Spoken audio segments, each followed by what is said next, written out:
Fuck. Hey, good morning. What's up, buddies? Going with the canned energy drink this morning. Need something faster and stronger. Forgot to set up my coffee maker last night. So, I always have an energy drink as a backup, in case shit like this happens. I'm getting a bit sick, so apologies if my voice sounds different. Welcome back, so you can receive my morning Monday tip. I'm giving it to you directly through the internet, through this camera. Tip you. This video is going live March 2nd, 2026. Shit, already in March. Crazy.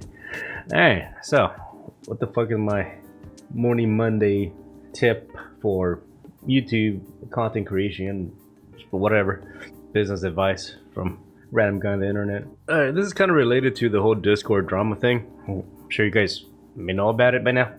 Be surprised if you didn't, but yeah, that's kind of related. I'll talk more about it on Wednesday, but this is kind of like more related to work and content creation. That's what Mondays are for. I'll start this tip with a story. When I first went to Vegas for the first time to work, I actually went with Kyle. He was still with his ex-wife Heather before I started working with Paul, obviously. And the first time being there, it was great. I was like, oh, Vegas, I'm here to work. I was going out for dinner, and we actually met up with somebody, people that I never met, obviously, because it was all new to me. But there was somebody that he was an older guy, and he basically his whole work experience and the PC or the tech industry was writing newspaper articles or reviews, right, online. Just an online magazine, online review website or whatever. So that's pretty much, he would write reviews on the website, right? And he reached a point of his career where he was just moving on to something else because he's older, he's retiring or whatever. So him as an older guy was like bringing up the topic about how YouTubers were basically now making videos on reporting product reviews, specs and all this stuff, right? And he said something that stuck with me, and it's pretty relevant today still. He said that he cannot see himself ever doing something like YouTube, making videos about products, mainly because say if a website, he owns the website or the company owns the website, so there's more direct control of how the website maintains, they keep it, they have control of the website. And YouTube being a giant platform where if YouTube decides to make certain decisions where you're basically, it has happened, it has happened where YouTube makes algorithm changes and it completely just changes how your content is viewed, or it just doesn't have the same amount of reach like it used to. And yeah, it has happened. Older videos that Paul has mentioned that used to get a lot of views don't get them many views anymore, don't get recommended. They want you to have 10-minute fucking videos. They prefer watch time or reviews. Specific thumbnails help. The whole algorithm, you need to follow specific words, or you need to avoid words, or else your video can not be promoted. So it's there's a lot that kind of goes into hosting your videos in a platform like YouTube that you may need to keep in mind. And I'm pretty sure part of the reason why my videos don't get that many views or don't get and have it monetized is basically because the way I am, right? I cuss a lot, and I don't know, just the topics we talked about, and whatever. That's just how it is, right? Now I bring that up mainly because in relation to Discord, I have not been on Discord that long. 2 years at most. I mean, I've had it before for work reasons, so I can help Paul in his charity live stream. But for me to actually start to grow a community inside of Discord, it was 2 to 3 years, I think. It hasn't been that long. But yeah, it's just this momentum that I had going on where it's okay, cool. I already have a structure, I already have a standard of how we do things. It's growing. There's little jokes and habits that I was doing within my Discord that was fun, right? And then they pull off this bullshit where they want you to submit a government ID or a face scan, and they want to have all these corporations to mine your data and shit like that. And it's whoa, it's not what I signed up for.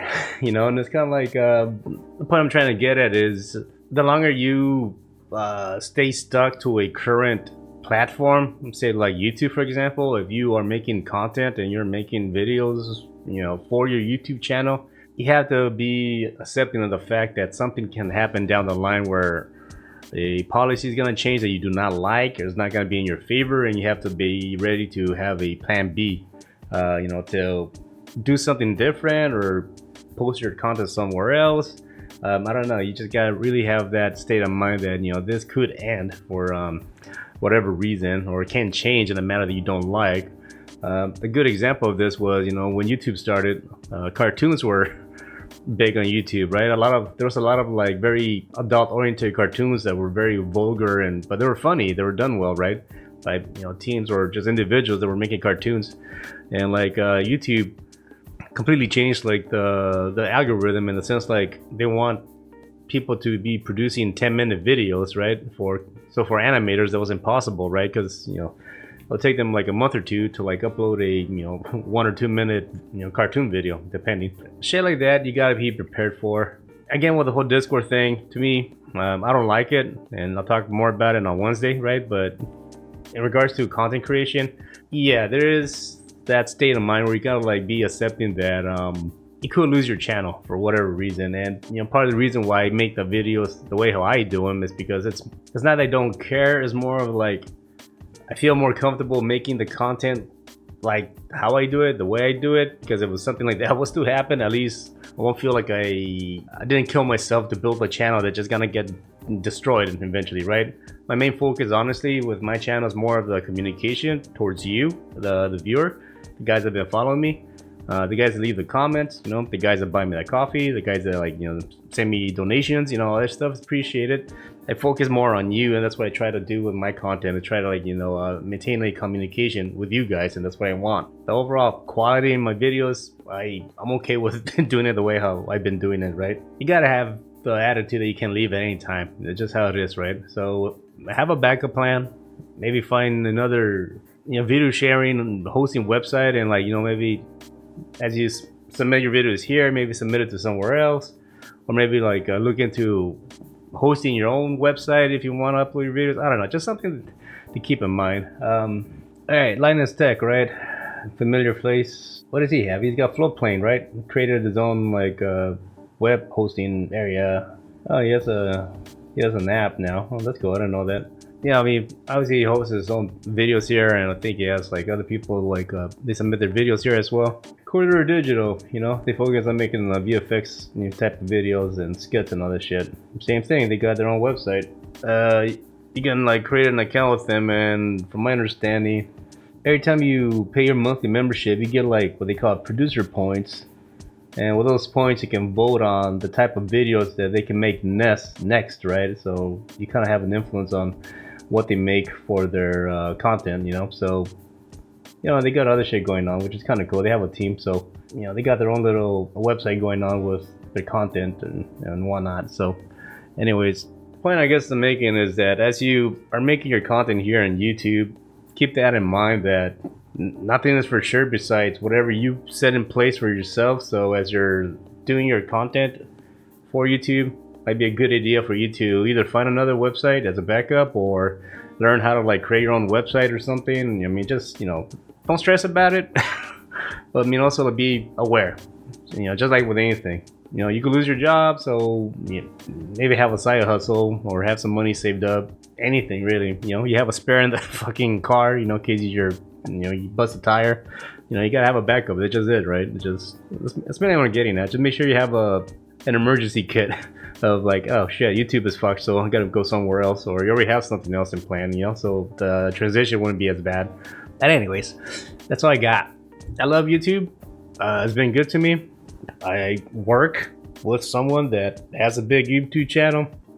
Because of YouTube, we're able to travel. Because of YouTube, I've been to Taiwan, I've been to Vegas, possibly can go to some other place maybe in the future, I don't know. Thanks to YouTube and you, the followers, primarily, I got an apartment, I got my computer. I mean, there's a lot that I'm thankful for, right? But in the end of the day, it's still, you, the viewers, upon his work, it's hard work, the companies that help us out too and all this stuff. So there's a lot that goes into what we do besides YouTube. YouTube is a platform, but yeah, if YouTube was to crash, I mean, it'll suck, but I'm sure we can like set something up and be able to continue making our video somewhere else if we had to, right? So that's the thing I'm trying to get at. Make sure that whatever you're using to reach your audience. Make sure you have a backup plan and your audience knows it. And yeah, I'll talk more about Discord later. But anyways, that's all I got. Thanks for hanging out with me. Hope you enjoy my tip. Enjoy the rest of your day. Peace.